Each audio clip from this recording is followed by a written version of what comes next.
États-Unis, une manifestation de groupes d'extrême droite dispersés à Portland. La police s'est déployée en nombre à Portland pour séparer les manifestants d'extrême droite des militants antifascistes.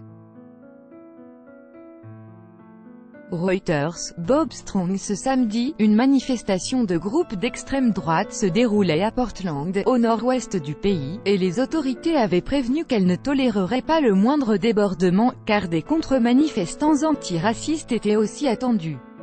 Finalement, presque un an après les violences de Charlottesville qui avaient provoqué la mort d'une jeune femme dans des circonstances équivalentes, les forces de l'ordre ont très vite dispersé la foule.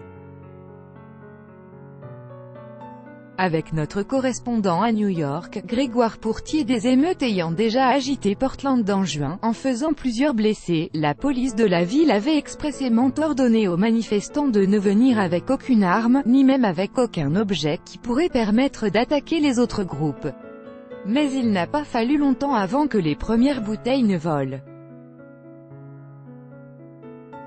Les forces de l'ordre, présentes en nombre, ont donc rapidement ordonné la dispersion des cortèges, entre lesquels elles s'étaient interposées, usant de grenades assourdissantes et procédant à quelques arrestations. Face à face tendu d'un côté, on trouvait les partisans de deux mouvements d'extrême droite, les Patriot Prayer et les Proud Boys. Ils étaient venus soutenir la candidature au Sénat américain de Joe Gibson, qui se présente sous l'étiquette républicaine dans un État voisin.